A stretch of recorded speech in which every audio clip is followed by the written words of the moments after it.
ఓటమి మానవ జీవితంలో చాలా అనుభవాలను, చాలా విషయాలను, చాలా పాఠాలను మనకు నేర్పిస్తుంది. ఒక వ్యక్తి ఓడిపోయినంత మాత్రాన ఆ వ్యక్తి చేతకాని వ్యక్తి కాదు. ఒక వ్యక్తి ఓడిపోయినంత మాత్రాన ఆ వ్యక్తి దేనికి పనికిరాని వ్యక్తి కాదు.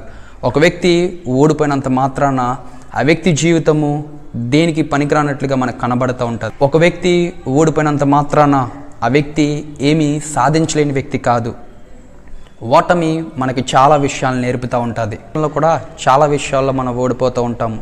చాలామంది స్టూడెంట్స్ వారి చదువుల్లో ఓడిపోతారు. కొంతమంది ఎంత ప్రయత్నించినా సరే ఉద్యోగ ప్రయత్నాల్లో ఓడిపోతూ ఉంటారు. కొంతమంది కుటుంబ జీవితంలో ఓడిపోతూ ఉంటారు. కొంతమంది ఆరోగ్య సంబంధమైన విషయాల్లో ఓడిపోతూ ఉంటారు. కొంతమంది ప్రార్థన విషయంలో ఓడిపోతుంటారు. వాక్యం విషయంలో ఓడిపోతూ ఉంటారు. దేవునితో సహవాస సాన్నిహిత్య సంబంధ విషయంలో ఓడిపోతూ ఉంటారు. ఆరాధన విషయంలో ఓడిపోతూ ఉంటారు. మందిరానికి రావడం విషయంలో ఓడిపోతూ ఉంటారు. ఇలాగా చాలా విషయాల్లో మానవుడు ఓటమి పాలవుతూ ఉన్నాడు. పరిశుద్ధ గ్రంథాన్ని కూడా మనం పరిశీలన చేసినట్లయితే యెహోషువ గ్రంథము 7వ అధ్యాయంలో ఏర్పాటు చేసుకున్న ప్రజలు ఇశ్రాయేలు ప్రజలు. అయితే ఆ ప్రజలు హాయి పట్టణం మీదకి వెళ్ళినప్పుడు ఆ ప్రజలు ఇశ్రాయేలు ప్రజలు ఓడిపోవడం మనకు కనబడతా ఉంటుంది. వారు ఓటమి పాలయ్యారు, అపజయాన్ని పొందుకున్నారు. అలాంటి భయానక పరిస్థితుల్లో ఓటమి పాలైన వారి జీవితాలు నిరాశతో ఉన్నప్పుడు వారు మరలా దేవుని దగ్గరికి రావడానికి ఇష్టపడ్డారు. ఎందుకు ఓడిపోయామో ఆ విషయాన్ని అన్వేషించి ఓటమికి గల కారణాన్ని తెలుసుకోవడానికి ప్రయత్నం చేశారు.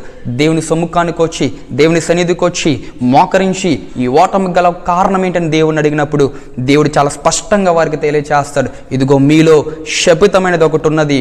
ఆకాను వల్ల మీరు నాకు ఇష్టం లేని కార్యాన్ని చేశారు. ఆకాను వల్ల మీరు ఓడిపోయారనే సత్యము ఎప్పుడైతే దేవుడు వారికి తెలియచేస్తారో ఇశ్రాయేలు ప్రజలందరూ కూడా ఆ తప్పును సరి చేసుకోవడానికి ఇష్టపడ్డారు.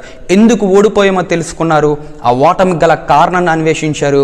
ఆ ఓటమిని చక్కబెట్టుకోవడం ప్రారంభించారు. నేను తెలియచేసానంటే మన జీవితంలో కూడా అనేక స్థితిగతుల్లో మనం ఓడిపోయిన స్థితిలో ఉన్నాము.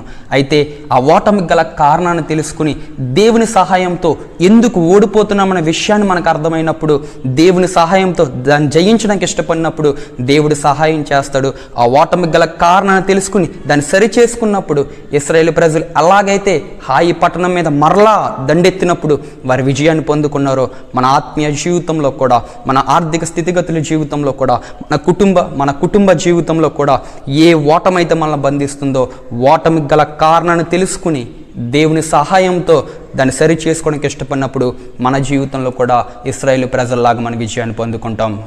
ఓటమి మానవ జీవితంలో చాలా